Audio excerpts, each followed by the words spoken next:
Hello everyone. तो कैसे हैं आप लोग? उम्मीद है आप लोग काफ़ी अच्छे होंगे। तो स्वागत है आपका हमारे यूट्यूब चैनल। सो फ्रेंड्स, आज हम आज के एक और नए वीडियो के साथ एक और नए लेक्चर के साथ में बात करने वाले क्लास 12 की पॉलिटिकल साइंस का लेसन नंबर 4, जिसका नाम है सत्ता के वैकल्पिक केंद्र। फुल एक्सप्लेनेशन होने वाला है विद नोट्स के साथ। और हाँ, आप लोगों की जानकारी के लिए बता दूं, आज का जो वीडियो एक्सप्लेनेशन होने वाला है ये आज का लेक्चर 2 होने वाला है, क्योंकि लेक्चर 1 वीडियो जो है हमने पहले ही कंप्लीट कर लिया है। अगर आप लोगों ने लेक्चर 1 नहीं देखा तो जल्दी से इस वीडियो को डिस्क्रिप्शन बॉक्स में जाए, वहां पर आपको लेक्चर 1 की वीडियो लिंक देखने को मिल जाएगी। पहले वीडियो लेक्चर नंबर 1 को देखिए, उसके बाद ही आपको आगे बढ़ना चाहिए ताकि आपको ज़्यादा अच्छे से सारी चीज़ें अच्छे से क्लियर हो जाए। और हाँ, इससे पहले जितने भी चैप्टर्स थे वो सारे चैप्टर्स बना के मैंने अपलोड कर दिया, और भी कई सारी बुक्स बना के हमने अपलोड कर दी हैं। अगर आप लोगों ने नहीं देखा तो जल्दी से इस वीडियो को डिस्क्रिप्शन बॉक्स में जाए, वहाँ पर आपको उन वीडियोज़ की लिंक भी देखने को मिल जाएगी। तो ज़्यादा फार्म ना बढ़ते हुए स्टार्ट करते हैं आज की वीडियो।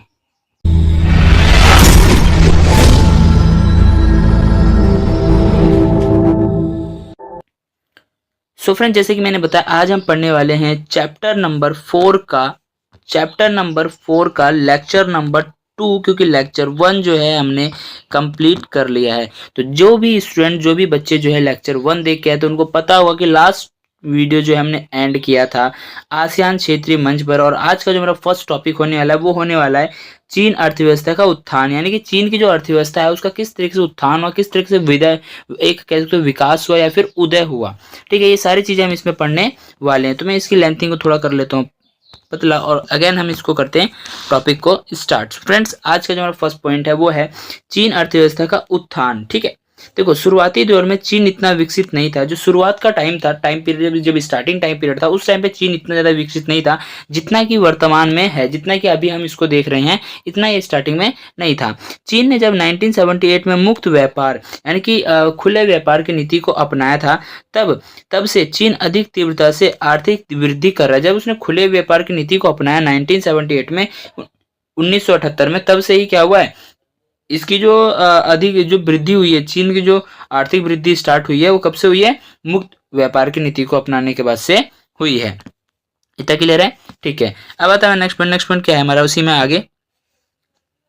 और संभावित है कि, और ये संभावना है कि यदि इसी गति से चीन वृद्धि करता रहा तो 2040 तक में दुनिया की सबसे बड़ी आर्थिक शक्ति बन जाएगा। और ऐसा संभावित किया गया या फिर ऐसा अनुमान लगाया कि जिस तरीके से ये आज वृद्धि कर रहा है, अगर इसी तरीके से वृद्धि करता रहा तो 2040 तक में दुनिया की सबसे बड़ी आर्थिक शक्ति बन जाएगा। कौन? चीन। ठीक है, अब आता है नेक्स्ट पॉइंट क्या है, आर्थिक क्षेत्र में अपने पड़ोसी देशों से जुड़े होने के कारण, आर्थिक क्षेत्र जो इसका जो आर्थिक क्षेत्र है जहाँ ये विकास करा, व्यापार करा, उसमें अपने पड़ोसी देशों के साथ में जुड़े होने के कारण चीन पूर्व एशिया के विकास का मानक इंजन भी माना जाता है। यानी कि मानक इंजन भी माना जाता है क्योंकि वो किसके साथ जुड़ा हुआ है? अपने पड़ोसी देशों के साथ में जुड़ा हुआ है। इसी कारण इन देशों के क्षेत्र मामलों में उसका प्रभाव बहुत बढ़ गया है। इसी मामले में क्या है, जो चीन है, जो ज्यादा ताकतवर होगा उसका तो प्रभाव बढ़ेगा ही। तो इसलिए जब वो ताकतवर है तो बाकी उसके पड़ोसी देशों में क्या है, उसका थोड़ा क्षेत्र जो प्रभाव है वो अधिक है, यह अधिक देखने को मिलता है। ठीक है, की विशाल जनसंख्या, बड़ा भूभाग, बहुत बड़ा भू क्षेत्र है, संसाधन क्षेत्र, अवस्थियां, ठीक है, क्षेत्र स्थिति और राजनीतिक प्रभाव इस तीव्र आर्थिक वृद्धि के साथ मिलकर चीन के प्रभाव को और अधिक बढ़ावा दे रहे हैं। ये सारी चीजें मिलकर के क्या कर रहे हैं, उसको और अधिक ज्यादा बढ़ावा दे रहे हैं या फिर वृद्धि कर रहे हैं, सपोर्ट कर रहे हैं। चीन में 1949 में, यानी कि चीन में जब 1949 में माओ के नेतृत्व में हुई साम्यवादी क्रांति के बाद चीनी जनवादी गणराज्य की स्थापना के समय चीन की आर्थिक व्यवस्था सोवियत मॉडल पर आधारित थी। चीन की जो आर्थिक व्यवस्था थी, ठीक है, या जो आर्थिक वो जो व्यवस्था थी वो किस पर आधारित थी? सोवियत मॉडल पर आधारित, यानी साम्यवादी व्यवस्था थी। ठीक है, पूंजीवादी नहीं थी। आर्थिक रूप से पिछड़े साम्यवादी चीन ने पूंजीवाद देशों से अपने संबंध तोड़ लिए थे, यानी आर्थिक रूप से बहुत ज्यादा पिछड़ चुका था, कमजोर हो चुका था चीन। तो इसने क्या किया था, जो भी पूंजीवादी देश है ना, उनसे क्या करता, अपने जो रिश्ते हैं कम कर लिए थे या फिर तोड़ लिए थे। चीन के पास अपने संसाधन से गुजारा करने के अलावा कोई दूसरा रास्ता नहीं था। चीन के पास अपने ही संसाधनों को यूज करने के अलावा कोई दूसरा रास्ता नहीं था।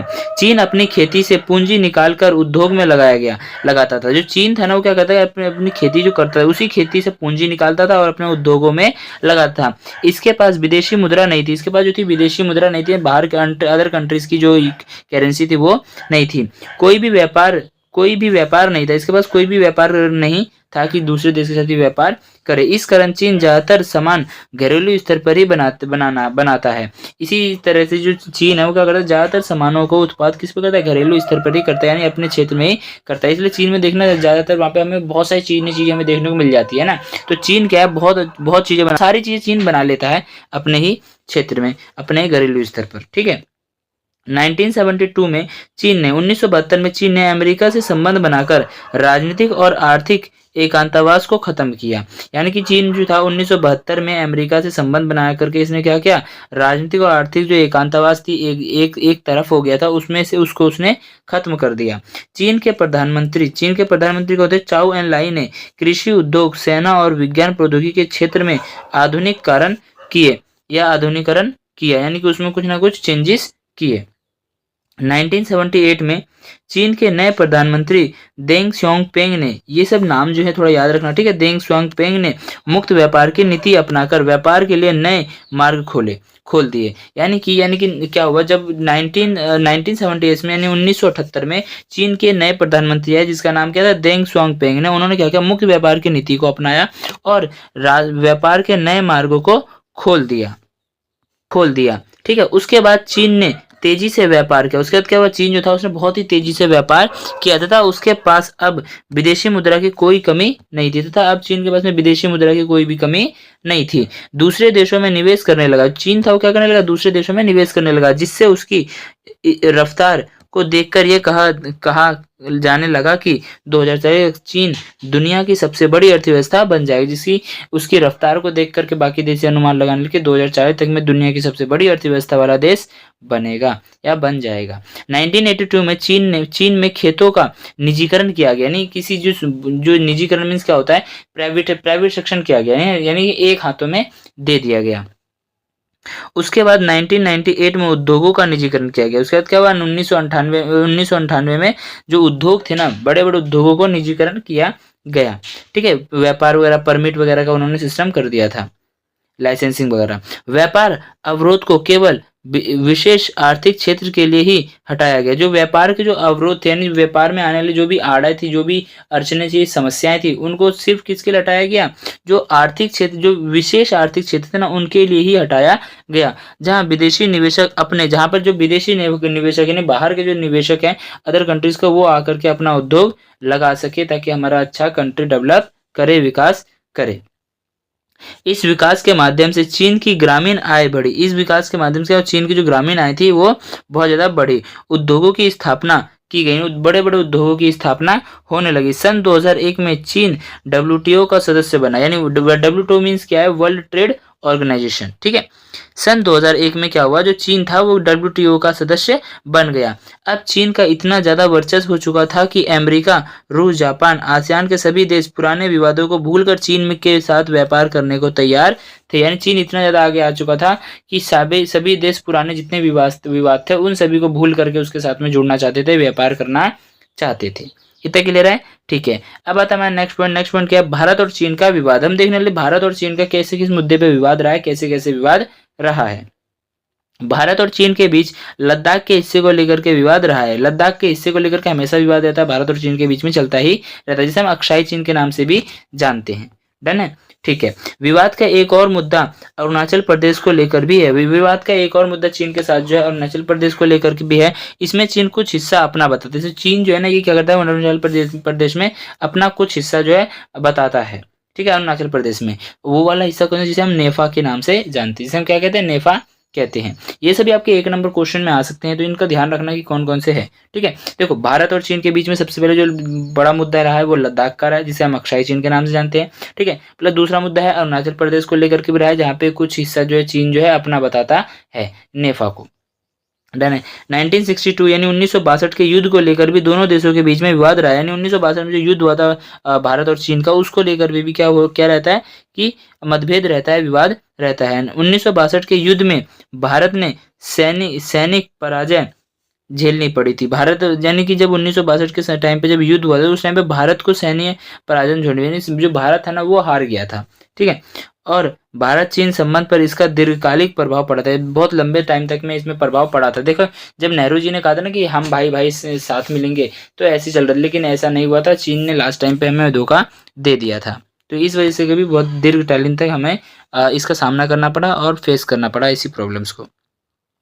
और दूसरी समस्या क्या है, नेक्स्ट पॉइंट है, दलाई लामा को लेकर भारत और चीन के बीच विवाद रहा। यानी दलाई लामा जो था वो एक चीन का निवासी था, वो यहाँ पे भारत में आया था शरण लेने के लिए। ठीक है, वो कुछ करके आया था, जिस वजह से क्या है, वहाँ के राजनीतिक सत्ता में कुछ करके आया था, जिस वजह से यहाँ पे जो भारत था उसने क्या किया, उसको शरण दिया। जिस वजह से चीन ये कहता है कि जो भारत जो है वो अपराधियों को, विरोधियों को क्या करता है, शरण देने वाला देश है, या फिर ये भड़काने वाला देश है। तो इसको लेकर भी विवाद रहा है। इतने विवादों के बावजूद, इतने विवाद के बाद भी 1946 तक दोनों देशों के बीच कूटनीतिक संबंध खराब रहे थे। यानी इतने सारे विवाद के बाद भी क्या हुआ था, 1976 तक में जो दोनों देशों के बीच जो थे कूटनीतिक जो संबंध थे वो काफी ज्यादा खराब रहे थे। इसके बाद संबंधों में सुधार आया। इसके बाद धीरे धीरे क्या हुआ, संबंधों में सुधार आना शुरू हो गया। ठीक है, सन 1998 में भारत के प्रधानमंत्री ने चीन का दौरा भी किया। सन 1988 में क्या हुआ, जो भारत के जो प्रधानमंत्री थे उन्होंने क्या किया, चीन का दौरा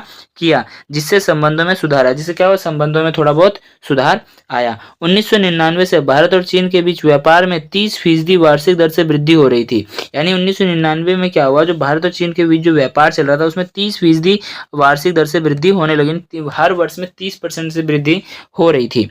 ठीक है, 1992 में चीन और भारत के बीच 33 करोड़ 80 लाख डॉलर का व्यापार हुआ। यानी कि बात करें हम 1992 की, तो 1992 में चीन और भारत के बीच में जो टोटल व्यापार हुआ था, कितने का हुआ था, 33 करोड़ 80 लाख डॉलर का व्यापार हुआ था। किसके बीच में, भारत और चीन के बीच में। ठीक है, 2006 में बढ़कर 18 अरब डॉलर का हो चुका था। यही संख्या क्या हुआ, बढ़ गई थी, वृद्धि हुई इसमें। 2018 तक में कितना हो गया था, सॉरी 2006 तक में कितना हो गया था, 18 अरब डॉलर का हो चुका था। इतना क्लियर है। ठीक है, अब आता है चीन की कमियां। अब हम यहाँ देखने वाले थे चीन इतना डेवलप कर दिया, लेकिन चीन इतना अब आगे क्यों नहीं बढ़ पाया। ठीक है, अब हम देखेंगे इसकी कमियां क्या क्या थी। बढ़ तो रहा है लेकिन उस गति से नहीं बढ़ रहा जैसे पहले बढ़ रहा था। तो अब देखते हैं इसकी कमियां क्या है। चीन का विकास तो हो रहा था, पर वहां पर बेरोजगारी दर भी काफी ज्यादा थी। वहां पर बेरोजगारी दर बहुत ज्यादा थी, बहुत कम कीमतों में श्रम मिल जा रहे थे, है ना। विकास के साथ साथ चीन में भ्रष्टाचार भी बढ़ता जा रहा था। दिन पर दिन विकास तो हो रहा था, लेकिन वहां पर भ्रष्टाचार भी बढ़ता जा रहा था। चीन की महिलाओं के कार्य करने में गिरावट आ रही थी। चीन की जो महिलाएं थी ना, वो जो कार्य कर रही थी, उनके कार्य में गिरावट आने लगी थी। उद्योग के तीव्र गति से विकास करने की वजह से, जो उद्योग था वहां का, उसको तीव्र गति से, बहुत तेजी से विकास करने की वजह से क्या हुआ, चीन पर्यावरण को बहुत ज्यादा नुकसान पहुंचाने लगा। चीन जो था पर्यावरण को अंधाधुंध नुकसान पहुंचाने लग गया था। ठीक है, अब आता है हमारा एक छोटा सा टॉपिक आता है जिसमें आता है जापान। ठीक है, हम देखने वाले हैं जापान के बारे में। जापान एशिया महाद्वीप के पूर्व में स्थित एक द्वीपीय देश है। जो जापान है वो क्या है, एशिया महाद्वीप में स्थित, पूर्व दिशा में स्थित, ठीक है, पूर्व दिशा में स्थित एक द्वीपीय देश है। इतना ध्यान रखना। ठीक है, अब आता है नेक्स्ट क्या है हमारा, जापान परमाणु बम की मार को झेलने वाला दुनिया का एकमात्र देश है। एकमात्र जापान ही ऐसा है। जापान के 2 शहरों पे बम गिराया गया था, हिरोशिमा और नागासाकी। ये याद रखना, लेक्चर 1 में हमने पढ़ लिया था, सॉरी चैप्टर नंबर 1 में हमने पढ़ लिया था। ठीक है, तो जापान ने जो है परमाणु बमों की मार को झेलने वाला सबसे पहला देश, एकमात्र पहला देश है ये। ठीक है, जापान के संविधान के अनुच्छेद 9 के अनुसार अंतर्राष्ट्रीय विवादों को सुलझाने में बल प्रयोग का हमेशा के लिए त्याग कर वर्णन किया गया है। यानी कि जापान के संविधान के अनुच्छेद 9 में ऐसा कहा गया है कि हम कभी भी, अगर हमारे साथ किसी का युद्ध होता है, विवाद होता है, तो हम क्या करेंगे, उसको सुलझाने के लिए बल प्रयोग नहीं करेंगे, हम लोग बातचीत से ही उसको हल करेंगे। बल प्रयोग की सख्त मनाही की गई है, यानी त्याग किया गया है बल प्रयोग का। जापान सत्ता को नए केंद्र के रूप में देखा जा सकता है। जो जापान है, सत्ता के नए केंद्र के रूप में देखा जा सकता है, क्योंकि जापान तेजी से उभरती हुई अर्थव्यवस्था है। क्योंकि जापान जो है तेजी से उभरती हुई एक नई अर्थव्यवस्था है। जापान G7 में शामिल एकमात्र एशियाई देश है। जो जापान है वो G7 में, G20 जो हुआ था, जो अभी G20 कुछ टाइम में बोला, तो ये G7 की बात हो रही है यहाँ पे। ठीक है, G7 में शामिल होने वाला क्या है, एकमात्र एशियाई देश है। ठीक है। जापान के पास प्राकृतिक संसाधन काफी कम है। जापान जो है उसके पास प्राकृतिक संसाधन तो बहुत ज्यादा कम है। काफी सिंपल लैंग्वेज में लिखे हुए हैं, इनको पढ़ते जाते हैं, ठीक है। और कच्चे माल का आयात करता है। ये क्या कहता है? कच्चे मालों को आयात करता है। इसके बावजूद उच्च प्रौद्योगिकी के उत्पाद बनाने में प्रसिद्ध है। इसके बावजूद क्या है? ये उच्च प्रौद्योगिकी यानी बहुत अच्छी किस्म के प्रोडक्ट्स बनाने में क्या है? ये प्रसिद्ध है, ठीक है। सोनी, पैनासोनी, होंडा, सुजुकी प्रसिद्ध जापानी ब्रांड है। ये जितनी भी ब्रांड्स हैं यहाँ पे सोनी है, ठीक है। सोनी का आप लोग देख सकते हो कितने अच्छे अच्छे कैमराज आते हैं, फोन आ रहे हैं। पैनासोनी के आपको फोन मिल जाएंगे, लाइट्स मिल जाएंगी, स्पीकर्स मिल जाते हैं, ठीक है। होंडा हमारी जो है बाइक्स है, कार है। बाकी सुजुकी आप लोग जानते ही हो, हमारी कार है, बाइक्स हैं। ये सारी जो कंपनियां हैं, ब्रांड्स हैं, ये क्या है? जापानी ब्रांड्स है। 1964 में जापान ओईसीडी का सदस्य बना। जो 1964 में क्या हुआ? जापान जो ओईसीडी से का सदस्य बन गया। जापान की अर्थव्यवस्था विश्व की तीसरी सबसे बड़ी अर्थव्यवस्था है। जापान की जो अर्थव्यवस्था तीसरी सबसे बड़ी अर्थव्यवस्था है। आबादी के लिहाज से जापान का विश्व में 11वां स्थान है। अगर बात करें इसकी आबादी के हिसाब से, जनसंख्या के अकॉर्डिंग, तो इसका जो स्थान है वो क्या है? 11वां स्थान आता है, या फिर 11वां स्थान है। संयुक्त राष्ट्र संघ के बाजार में अंशदान, अंशदान मीन्स क्या होता है? ये बॉडी पार्ट्स डोनेट करना, ठीक है। किसी देश की वित्त व्यवस्था में अपना योगदान देना, ठीक। अंशदान मीन्स क्या होता है? किसी भी देश की वित्त व्यवस्था में, किसी भी देश की वित्त व्यवस्था में, आर्थिक व्यवस्था में क्या करना? अपना योगदान देना। ये अंशदान जैसा ही होता है कि हम अपने घर का यानी अपने हिस्से का किसी दूसरे को दे रहे हैं, यानी जो मेरा है मैं उसको किसी दूसरे को दे रहा हूं, ठीक है। करने के लिहाजे से जापान दूसरा सबसे बड़ा देश है, यानी अंशदान करने के लिहाजे से जापान जो है दूसरा सबसे बड़ा देश है। इतना क्लियर है, ठीक है। अब आता है नेक्स्ट पॉइंट। नेक्स्ट पॉइंट क्या है? सैन्य व्याप्त के लिहाजे से विश्व में जापान का 7वां स्थान है। बात करेगा सैन्य के व्याप्त से यानी सैन्य के लिहाजे से, तो इसका जो है विश्व में 7वां स्थान आता है। 1951 से जापान का अमेरिका के साथ सुरक्षा गठबंधन है, यानी 1951 से जापान के साथ में, जापान का भारत के साथ क्या है? सुरक्षा गठबंधन बना हुआ है, या सुरक्षा गठबंधन है। इतना क्लियर है, ठीक है। अब आता है नेक्स्ट पॉइंट। नेक्स्ट पॉइंट क्या है? दक्षिण कोरिया। क्या आता है हमारा? दक्षिण कोरिया। ये सारे टॉपिक जो है आपके बुक्स में दिए गए हैं, ठीक है। कुछ टॉपिक आपके रिमूव भी किए गए हैं, तो उनको आपको माइंड नहीं करना, सारी चीजों को आपको पढ़ते हुए चलना, ताकि अगर क्वेश्चन में आ जाए तो आप इसको अच्छे से बना के लिख सको, ठीक है। दक्षिण कोरिया प्रायद्वीप को द्वितीय विश्व युद्ध के अंत में दक्षिण कोरिया तथा उत्तरी कोरिया में विभाजित कर दिया गया है। यानी कि जब द्वितीय यानी दूसरा विश्व युद्ध हुआ था, उस टाइम पे दक्षिण कोरिया को 2 भागों में डिवाइड कर दिया गया, दक्षिण कोरिया और उत्तरी कोरिया में। इतना क्लियर है, ठीक है। यह एशिया महाद्वीप में स्थित है। जो कोरिया है क्या है? दक्षिण, ये एशिया महाद्वीप में स्थित है। दक्षिण कोरिया की राजधानी सियोल है। दक्षिण कोरिया की बात करें राजधानी की, तो वो क्या है? सियोल है। जहां से हान नदी बहती है, जहां से क्या होता है? जो हमारी हान नदी बहती है। इतना क्लियर है, ठीक है। दक्षिण कोरिया को सत्ता के नए केंद्र के रूप में देखा जाता है। जो दक्षिण कोरिया है उसको सत्ता के नए केंद्र के रूप में देखा जाता है। सैमसंग, एलजी, किया दक्षिण कोरिया के प्रसिद्ध ब्रांड है। यानी कुछ ब्रांड्स है, सैमसंग हो गया, एलजी हो गया, किया हो गया, ये जो ब्रांड्स है ये क्या है? ये दक्षिण कोरिया के कुछ महत्वपूर्ण ब्रांड है, प्रसिद्ध ब्रांड है।